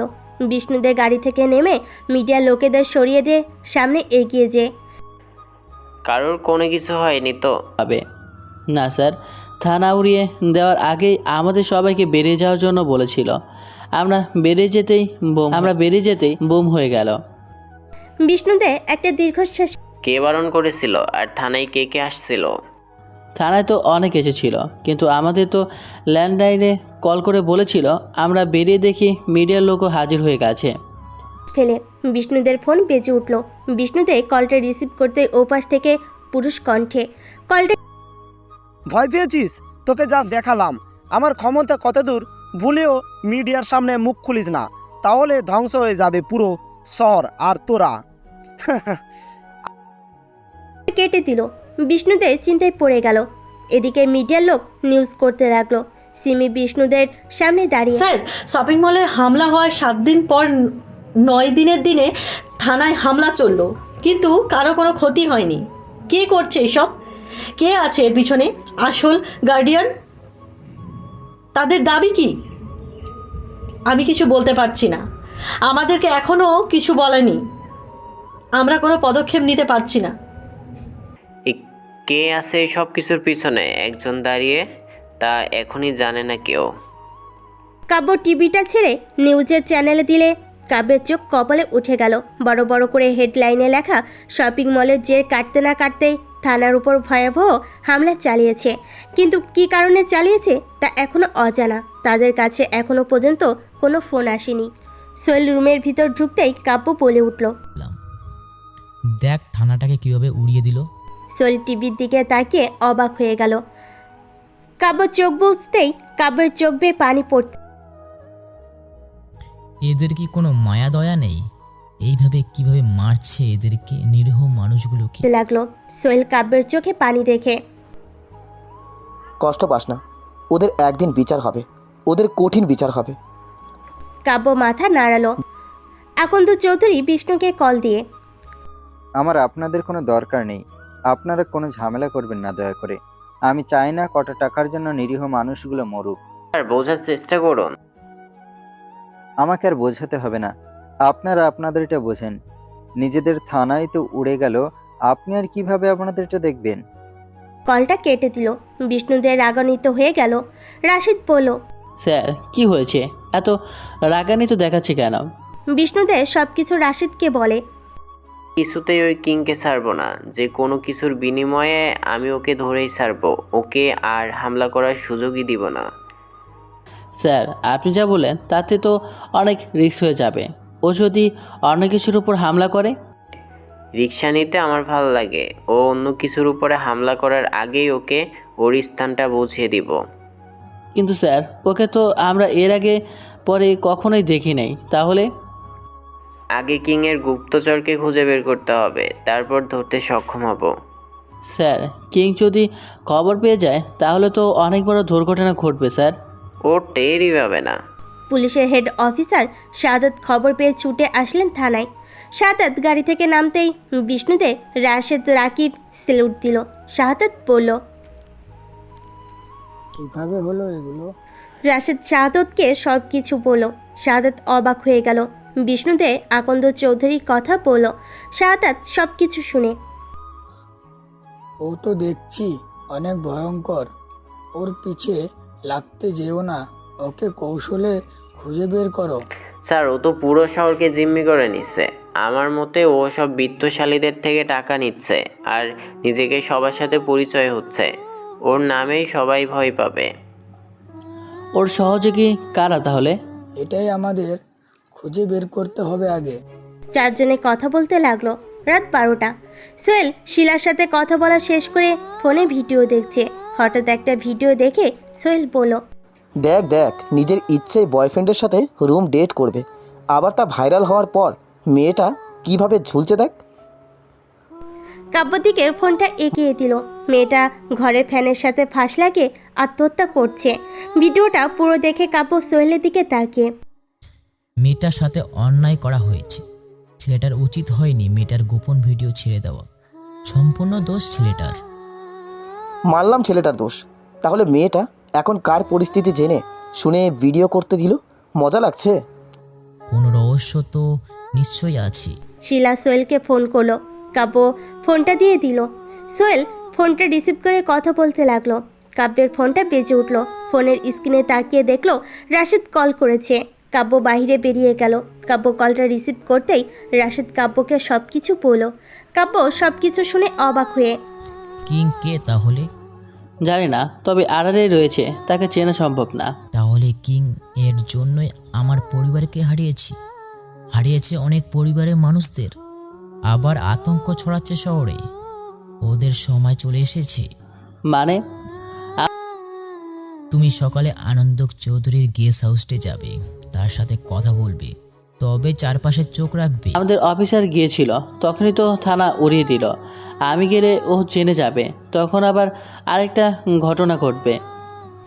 আমি তোমাকে যেভাবে বলেছি সেইভাবে সব করো। ঠিক আছে স্যার। কাব্য রাশেদকে ফোনে অনেক কিছু বলল। রাশেদ শুনে অবাক হয়ে গেল। কাব্য ফোনটা কেটে দিল। কাব্য রুমে আসতে দেখতে পেল সোহেল শিলার সাথে ঝগড়া করছে। কাব্য সোহেলকে বলল, এত ঝগড়া করিস না এত রাতে, আশেপাশে সবার ফ্যামিলি উঠবে তোদের ঝগড়া শুনে। তুই ওকে একটু বোঝা। সোহেল কাব্যের দিকে ফোনটা এগিয়ে দিল। কাব্য ফোনটা কানে ধরতেই সোহেল, কাব্য তুমি ওকে বোঝাও, মাত্রই তো 4 দিন, এই বিয়েতে না গেলে অনেক সমস্যা ফেস করতে হবে। কাব্য সোহেলের দিকে তাকিয়ে, ও বিয়ে করতে যাবে, তাহলে সমস্যা কোথায়? আমি ওর সাথে কথা না বলে থাকতে পারবো না, জানিস তো এটা তুই। ভাবি আপনি ওর সাথে কথা বলবেন না। কিভাবে বলবো? ওখানে তো আমার অনেক আত্মীয় স্বজনরা থাকবে, তাদের সামনে কথা বলতে পারবো না। একটু বোঝাও ওকে। আপনি তো জানেন ও আমার সাথে কথা না বলে থাকতে পারে না। আমি বুঝতে পারছি, কিন্তু আমি পরিস্থিতির শিকার। আমি ওকে বোঝাচ্ছি। আপনি একটা কাজ করেন, সকালে দুপুরে আর রাত্রি একবার করে কল দিন, ওর সাথে 5 মিনিট কথা বলে একটু পাশে যেয়ে। ঠিক আছে, আমি বলবো। ঠিক আছে, আমি ওকে বুঝিয়ে বলছি। ফোনটা কেটে দিয়ে কাব্য সোহেলকে বোঝাতে লাগলো। সোহেল মনে মনে ভাবছে কাব্যকে টাকার কথা বলে কাব্য আবার কি বলবে। এর থেকে ভালো না বলাই ভালো যে শিলা টাকা চেয়েছে। পরের দিন সকালে রাশেদ সিম্পল পোশাকে আকন্দ চৌধুরী গেস্ট হাউসে চলে আসলো। বিষ্ণুদে আকন্দ চৌধুরী গেস্ট হাউসের পাশে ছিল। রাশেদকে দেখে অবাক হয়ে গেল। রাশেদ এখানে কি করছে? বিষয়টা দেখতে হয়। রাশেদ কলিং বেল চাপতে দরজা খুলে দিল। আকন্দ চৌধুরীর পিয়ে বলল, কি চাই? একজন ড্রাইভার খুঁজছেন, তার বিজ্ঞাপন দেখে এসেছি। ঠিক আছে, বসো। রাশেদ পিয়ে আবুলের দিকে তাকিয়ে মুচকি হেসে যেয়ে সোফায় বসলো। গেস্ট হাউসের চারপাশে চোখ ঘুরিয়ে ঘুরিয়ে দেখছে। আবুল কিছুক্ষণ পর এসে, তোমার নাম্বারটা দাও। রাশেদ অবাক হয়ে, আমার নাম্বার কেন? সাহেব চেয়েছেন। কেন, সে আসবে না এখানে? এত কথা বলো কেন? চাকরি করতে চাইলে নাম্বার দাও। রাশেদ নাম্বারটা দিল। আবুল চলে গেল। কিছুক্ষণ পর আকন্দ চৌধুরী রাশেদের সামনে সোফায় বসতে বসতে, রাশেদ, তুমি আমার বিজ্ঞাপন কোথা থেকে দেখলে? স্যার, আপনার সাইডে দেখছি। আমি ভালো করে গাড়ি ড্রাইভ করতে পারি। জানো তো কয়েক ঘন্টার জন্য? হ্যাঁ স্যার, জানি। আমার টাকার প্রয়োজন, তাই যে টাকা পাবো তাতে আমার উপকার ঠিক আছে, তুমি বিকাল 4টার ভেতরে চলে এসো। হবে। ঠিক আছে স্যার। স্যার, উঠে দাঁড়ায়। রাশেদ আকন্দ চৌধুরীকে বলল, আমার টাকা লাগবে না। মানে কেন? স্যার, আমার হাসপাতালে আমার মা ভর্তি, তার চিকিৎসাটা ফ্রি করিয়ে দেন প্লিজ। ঠিক আছে, যাও দিব। ধন্যবাদ স্যার। আকন্দ চৌধুরী অবাক হয়ে। রাশেদ গেস্ট হাউস থেকে বের হতেই ফোনটা বেজে উঠল। রাশেদ দেখলো আননোন নাম্বার। ফোনটা রিসিভ ওপাশ থেকেই। আকন্দ চৌধুরীর ড্রাইভার হয়েছিস, তবে সাবধান, বেশি চালাকি করবি তো তুই শেষ হয়ে যাবি। কে বলছেন? কিং বলছি আমি। তোর মা অসুস্থ, হাসপাতালে ভর্তি, সব কিছু জানি আমি। তুই ভালোভাবে আকন্দ চৌধুরীকে নিয়ে আসবি। তোর মা আমার লোকের জিম্মায় থাকবে। যদি কোনো রকম এদিক ওদিক করিস, তোর মাকে মেরে ফেলবো, আর সাথে তোকেও। রাশেদ পুরো অবাক হয়ে গেল। কলটা কেটে গেল। রাশেদ আর কিছুই বলতে পারল না। রাশেদ গেস্ট হাউসের গেট দিয়ে বের হতে যাবে, তখনই বিষ্ণুদে সামনে তাকালো। রাশেদ পুরো অবাক হয়ে গেল। বিষ্ণুদে কিছু বলতে যাবে, রাশেদ পিছনের দিকে তাকিয়ে মুচকি হেসে দিয়ে বিষ্ণুদেকে ধাক্কা মেরে চলে গেল। বিষ্ণুদে রাস্তায় পড়ে গেল। বিষ্ণুদে হা হয়ে রাশেদের চলে যাওয়া দেখছে। বিষ্ণুদে রাশেদের থেকে এমন ব্যবহারের জন্য প্রস্তুত ছিল না। বিষ্ণুদে উঠে দাঁড়িয়ে পড়ল। বিষ্ণুদের ফোনটা বেজে উঠল। বিষ্ণুদে কলটা রিসিভ করতেই ওপাশ থেকে পুরুষ কণ্ঠে, তোকে আমি বারণ করেছিলাম আমার পিছে না লাগতে, কিন্তু তুই আমার কথা না শুনে ছদ্মবেশ নিয়ে বাড়ির আশপাশ দিয়ে ঘুরঘুর করছিস তদন্ত করার জন্য। এই শোন, আমাকে ধরা এত সহজ না। দেব নাকি আর একটা বুম করে? না না কিং, আমি এই পথ দিয়েই যাচ্ছিলাম। আমি কোনো তদন্তই করছি না, আপনি কিছু করবেন না। আমি কোনো তদন্তের জন্য আসিনি। ঠিক আছে, তোকে 5 মিনিট সময় দিচ্ছি, তুই চলে যা। এই বাসার আশেপাশে তোকে জানো না দেখ। ঠিক আছে, আমি যাচ্ছি। বিষ্ণুদে ভয়তে ঘাবড়ে যে কলটা কেটে গেল। বিষ্ণুদে ফোনটা পকেটে রেখে অবাক হয়ে গেল। কিং কিভাবে জানতে পারলো আমি এখানে? রাশেদ তো না, ও কি এসব করেছে? বিষ্ণুদের তীরটা রাশেদের দিকে চেয়ে পড়ল। বিষ্ণুদের রাশেদকে সন্দেহ করেছে। তাহলে কি রাশেদ এর ভিতর ইনভলভ? আসলে কিং কি রাশেদ ও ছদ্মবেশ নিয়ে তাহলে এসব করছে? রাশেদ একটু আড়াল হতেই ফোন আরেকটা বের করে কাব্যকে কল করলো। কাব্য কলটা রিসিভ করতেই রাশেদ, তোর কথা মতো সব করেছি, বিকেলে আমি তাকে নিয়ে যাব গাড়ি তাহলে কাজটা করতে সুবিধা হবে করে। হ্যাঁ, এখন কি করব? তোমার টিমদের আগের থেকে সব প্ল্যান বলে দাও, তবে সাবধান, কেউ যেন টের না পায়। ঠিক আছে বলো। কলটি কেটে দিয়ে সোহেল কাব্যকে বলল, কি হয়েছে? কি করতে চাচ্ছিস বলতো? যার জন্য এত মানুষ আমার পরিবারদের হারালাম, তাদেরকে তো আইনের আওতায় নিয়ে আসতে সাহায্য করছি। তুই কি পাগল হলি নাকি? ওদের ধরা এত সহজ নাকি? ওরা অনেক ভয়ঙ্কর। ওরা ধরা খাবে আর নিউজ চলে আসবে। সোহেল হেসে দিয়ে, সোহেল, তোর মাথা আসলেই খারাপ হয়ে গেছে। এসব চিন্তা বাদ দে, বুঝলি? যতদিন না ওদের শাস্তি হচ্ছে আমি পাগলামি করবই না। হ্যাঁ কর, ভার্সিটি যাবি না? আমার ভালো লাগছে না, তুই যা। কি হয়েছে তোর? কই কিছু না তো, আজ ভালো লাগছে না, তুই যা, আমি কালকের থেকে যাব নেই। ঠিক আছে, তোর কোনো দরকার হলে কল করিস। আচ্ছা করাবো নে। রুম থেকে বেরিয়ে ভার্সিটির উদ্দেশ্যে রওনা হলো। কাব্য দরজা আটকিয়ে দিল। চোখে চশমা, হাতে জ্বলন্ত সিগারেট নিয়ে সামনে থাকা ল্যাপটপের দিকে তাকিয়ে আছে গাংচিল। গাংচিল ল্যাপটপে দেখতেছে গতকাল গলায় ফাঁস দিয়ে মরে যাওয়া মেয়েটার কাহিনী। মেয়েটার প্রোফাইলে গাংচিল ঢুকে একটু উপর নিচ করলো। তারপর মেয়েটার আইডি হ্যাক করে ফেলে মেয়েটার আইডিতে ঢুকে টেক্সট দেখতে লাগলো। গাংচিলের চোখ বড় বড় হয়ে গেল একটা মেসেজ দেখে। মেয়েটাকে একটা ছেলে ব্ল্যাকমেল করে মেয়েটার থেকে অনেক টাকা হাতিয়ে নেয়। মেয়েটা এবার টাকা দিতে না পারায় ছেলেটার কথা না শোনায় মেয়েটাকে হুমকি দিল। মেয়েটা অনেক আকুতি মিনতি করলো, কিন্তু ছেলেটা কোনো কিছুই শুনলো না। ভিডিও ভাইরাল করে দিয়েছে। ছেলেটা ফোনে স্ক্রিনে তাকিয়ে মোবাইল চালাচ্ছিল। তখন ছেলেটার ফোন হ্যাক হয়ে যায়। ফোনে স্ক্রিনে তাকিয়ে দেখলো গাংচিল লেখা লোগো। ছেলেটা চমকে যায়। গাংচিল লেখার নিচে লেখা।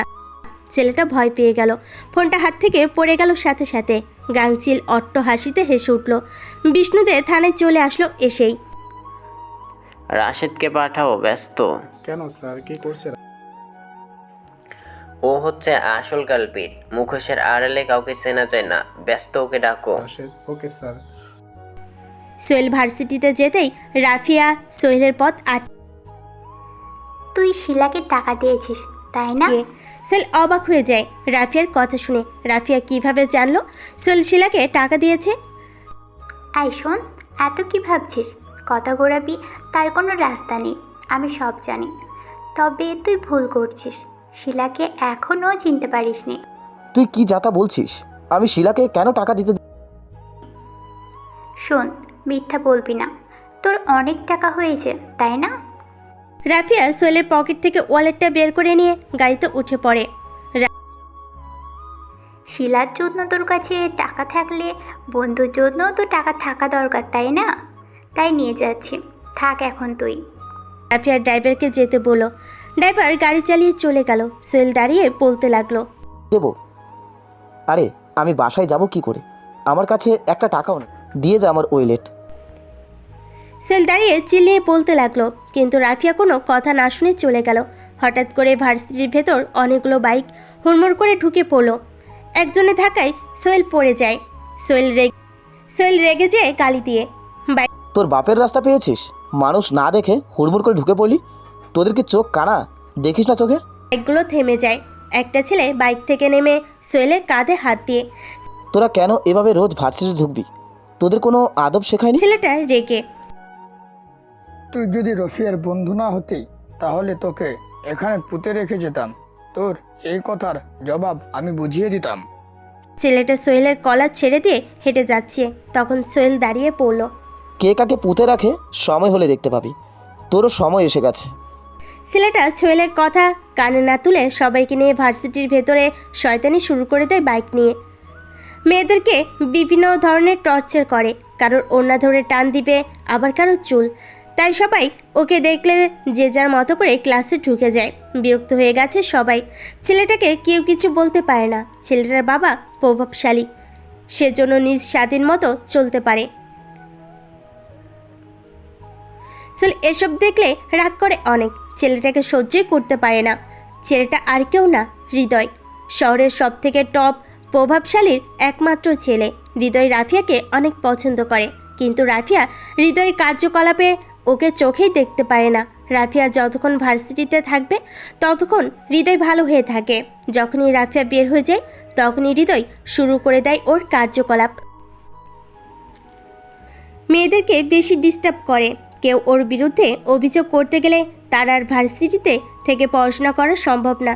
তাই সবাই ভয়তে কেউ কিছু বলে না। রাকিব রাশিদকে ফোন করে থানায় ডেকে আনে। রাশিদ থানায় এসে বিষ্ণুদের সামনে দাঁড়িয়ে স্যালুট দেয়। বিষ্ণুদে অনেক রেগে আছে।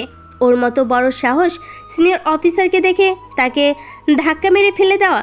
ওর চাকরি যদি না খাইছি আজ বিষ্ণুদের অগ্নি দৃষ্টিতে রাশেদের দিকে তাকিয়ে আছে। রাশেদ সরি স্যার, তখন এর ব্যবহার বিষয়টা বুঝতে পেরে বিষ্ণুদের রেগে উঠে দাঁড়িয়ে একদম আমার কাছে সবকিছু ক্লিয়ার হয়ে গেছে। তুই এই বোমা ব্লাস্ট করা, টাকা আত্মসাৎ সবকিছু তুই করিয়েছিস। রাশেদ আর রাকিব হা হয়ে গেল বিষ্ণুদের কথা শুনে। জন্য কি বলছেন কি স্যার? ঠিক বলছিস। তোর ভিতরে নিয়ে যদি 2-4টা সব দি না, সব সুসুর করে বল। রাশেদ থ হয়ে গেল। রাশেদ বলল, আপনার কথা ভুল হচ্ছে। এর ভেতরে আমার কথাগুলো শুনুন। আপনার সাথে যদি ওইটুকু না করতাম তাহলে সব প্ল্যান নষ্ট হয়ে যেত। বিষ্ণুদে আর রাকিব হা হয়ে রাশেদের মুখের দিকে তাকিয়ে আছে। কাব্য রুমের ভেতর শুয়ে শুয়ে পা নাচাচ্ছে আর গুনগুন করে গান গাইতে লাগলো। সময় তো শেষ দিকে, আর কত যে আটকাবে। কাব্য উঠে বসে হেসে দিল। সোহেল কাব্যকে কল করলো। কাব্য কলটা রিসিভ করতেই সোহেল বলে উঠল, রাফিয়ার বাচ্চা রাফিয়া আমার ওয়েলেট নিয়ে চলে গেছে। আমার কাছে একটা টাকাও নেই, আমাকে একটু নিয়ে যাস। দিমাগি মেয়েটা রাফিয়া তো পা মোটেও মাটিতে পড়ে না। হ্যাঁ রে, ভালো কাজ করছে। এখন হাঁটতে হাঁটতে বাসায় ফেরে। তুই এসে আমাকে নিয়ে যাস দোস্ত। আমার কাছে টাকা নেই, যেতে পারবো না। তোর গার্লফ্রেন্ডকে বল তোকে এসে নিয়ে যাবে। কলটা কেটে দিল। সোহেল কাব্যকে কিছু বলতে যেও বলতে পারলো না, মুখের উপর কলটা কেটে দিল। রাশেদ বিষ্ণুকে প্ল্যানের সব কথা বলে দেয়। বিষ্ণুদের আর রাকিব থ হয়ে যায়। রাশেদ বিষ্ণুকে বলল, এখন তো চৌধুরীর বিয়ে আবুলের সাথে জড়িত।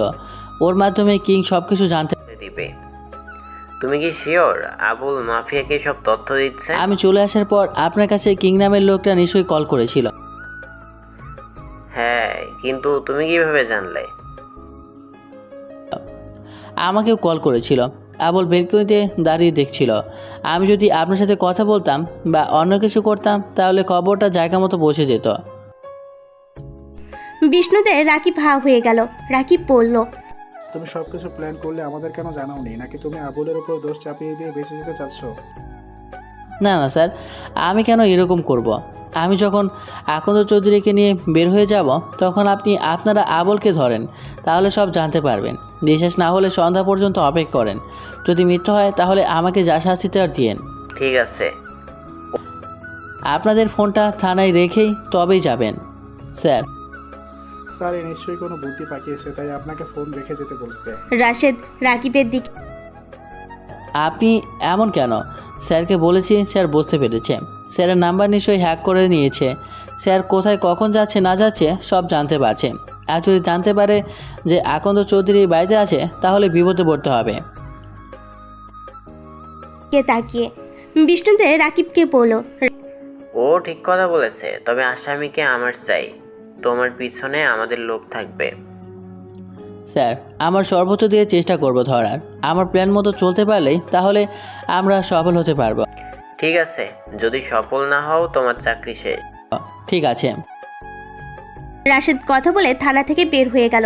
রাকিব বিষ্ণুদেরকে বলল, স্যার কি করতে চাচ্ছে রাশেদ? হ্যাঁ স্যার। ওকে ওর মতো করতে দাও, তারপর আমি দেখব। তুমি আবুলকে কিন্তু হাতছাড়া করবে না। রাকিব বিষ্ণুদের সাথে ডিপার্টমেন্টের লোকেদের ডেকে ছক একে প্ল্যান বুঝিয়ে দিচ্ছে। দুপুর 3টা। একটা ছেলে নামকরা হোটেলের ভিতর ঢুকলো। 322 নাম্বার রুমের সামনে দাঁড়িয়ে দরজায় নক করলো। দরজা খুলে একজন বলল, কি চাই? Room service. আমাকে এখন কোনো রুম সার্ভিস লাগবে না, চলে যাও, মিটিং চলছে ভেতরে, পরে লাগলে ডেকে নেব। বলা হয়েছে রুম সার্ভিস জরুরিভাবে দিতে হবে, তাই এসেছি। রুম সার্ভিস না করে গেলে সুপারভাইজার গালি দেবে। আমাকে আমার কাজ করতে দেন। ছেলেটা লোকটাকে ঠেলে ভিতরে ঢুকে পড়লো। ভেতরে থাকা সবাই পিস্তল হাতে নিয়ে ছেলেটার দিকে তাক করলো। ছেলেটা ভয় পেয়ে গেল। লোকটা বলল, বস রুম সার্ভিসের বয় বলছিল মিটিং চলছে। আমার কথা না শুনে আমাকে ধাক্কা দিয়ে ভেতরে ঢুকে পড়ল। কি নাম তোর? ছেলেটা চুপ করে আছে, মাথা নিচু করে। লোকটা ছেলেটাকে ধাক্কা মেরে বলল, বলিস না কেন, কি নাম তোর? তুই কোনো পুলিশের ইনফর্মার না তো? পাশ থেকে আরেকজন বলল, এত কথা বলার কি আছে, শেষ করে দিলেই তো হয়। আমার মিটিং শেষ করে বাড়ি ফিরতে হবে। ছেলেটা মাথা তুলে বসকে বলল। আমার নাম গ্যাংস্টার কিং। রুমের ভেতরে থাকা সবে হেসে উঠল। বস হাসতে হাসতে, এই ছেলে বলে কি, ও নাকি গ্যাংস্টার কিং? কোন শহরের কিং তুই? আমি গ্যাংচিল শহরের গ্যাংস্টার কিং। তুই যদি কিং হোস তাহলে আমি কে? বলল ছেলেটা। তোকে মেরেই আমি হব কিং। এই বলে কি ছেলেটা? ও নাকি আমাকে মারতে এসেছে। শোন তোরা, আমি তো ভয় পেয়েছি। সবে হেসে উঠল। বস ছেলেটার কথা শুনে রেগে যায়। তুই মরার জন্য ভুল জায়গায় চলে এসেছিস। তোকে আমি মারবো। তুই আর বেঁচে ফিরতে পারবি না। ছেলেটা হেসে উঠে কোমর থেকে 2 হাতে 2টো পিস্তল বের করে গুলি চালাতে লাগলো। রুমের ভেতর বস বাদে সবাই লুটিয়ে পড়লো। বস হা হয়ে ছেলেটার দিকে তাকিয়ে রইল। ছেলেটা কাউকে কোনো কিছু বলার সুযোগ না দিয়ে সবাইকে গুলি করলো। বস ভয় পেয়ে, তুই কিন্তু ভুল করছিস। তুই জানিস না আমার হাত কত লম্বা, সব ধ্বংস হয়ে যাবে। তোকে বাঁচিয়ে রেখে কোনো কাজ হবে না আমার। আমি হব গ্যাংচিল শহরের গ্যাংস্টার কিং। সবাই এক নামে চিনবে আমাকে। আমি গ্যাংচিল শহরের গ্যাংস্টার কিং। আন্ডারওয়ার্ল্ডের সবাই কেঁপে উঠবে এই নাম শুনে। ছেলেটা গুলি চালিয়ে দিল। তারপর হোটেল থেকে মুচকি হেসে বের হয়ে গেল। কিছুক্ষণ পর হোটেলে পুলিশ মিডিয়া লোক ভরে গেল। হোটেলে থাকা মানুষজন আতঙ্কিত হয়ে গেল। এভাবে কারা মেরে গেল তাদের কেউ দেখলো না কেন? বিষ্ণুদে হোটেলের সব জায়গায় ভালো করে পরখ করে দেখলো। বিষ্ণুদে লাশগুলোও দেখলো। কেউ কেউ ক্যামেরা দিয়ে ছবি তুলছে। বিষ্ণুদে কন্ট্রোল রুমে চলে গেল। রাকিব লাশগুলো নিয়ে গাড়িতে উঠালো। মিডিয়ার লোকেদের ভেতরে ঢুকতেই দিচ্ছে। রিপোর্টার সিমি সে তার নিজের মতো নিউজ করতে লাগলো। এত বড় একটা নামি দামি হোটেলে দিন দুপুরে খুন, কিন্তু কেউ দেখতেও পেল না? নাকি হোটেল ম্যানেজার সন্ত্রাসীদের সাথে হাত মিলিয়ে তাদেরকে সাহায্য করছে খুন করার জন্য? আমাদের কোনোভাবে ভেতর থেকে ঢুকতে দিচ্ছে না। কেন খুন করা হলো তা এখনো অজানা। তাহলে কি এই হোটেলে থাকা সকল মানুষদের জীবনে ঝুঁকির ভেতরে আছে? তাদের কি নিরাপত্তা বলতে কিছু নেই? লাগলো বিষ্ণুদে কন্ট্রোল রুমে যে সিসি ক্যামেরা চেক করলো।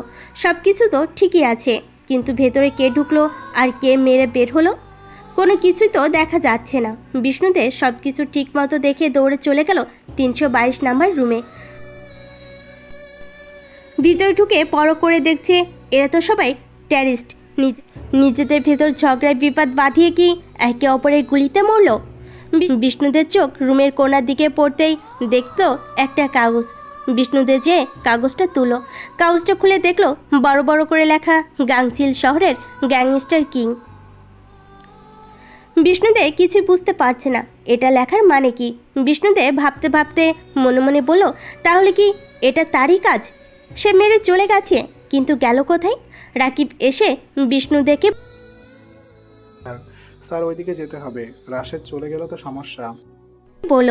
বিষ্ণুদে ভাবনা থেকে বের হয়ে চলো, মিডিয়া সামলিয়ে যেতে হবে। হ্যাঁ। বিষ্ণুদে নিচে আসতেই মিডিয়ার লোক তাকে ঘিরে ধরলো। বিষ্ণুদে মিডিয়ার লোকেদের চিরকুটের লেখাটা দেখিয়ে বলল, গঙ্গাচিল শহরের গ্যাংস্টার কিং করেছে এই কাজ। সবে এই নামটা শুনে হা হয়ে গেল।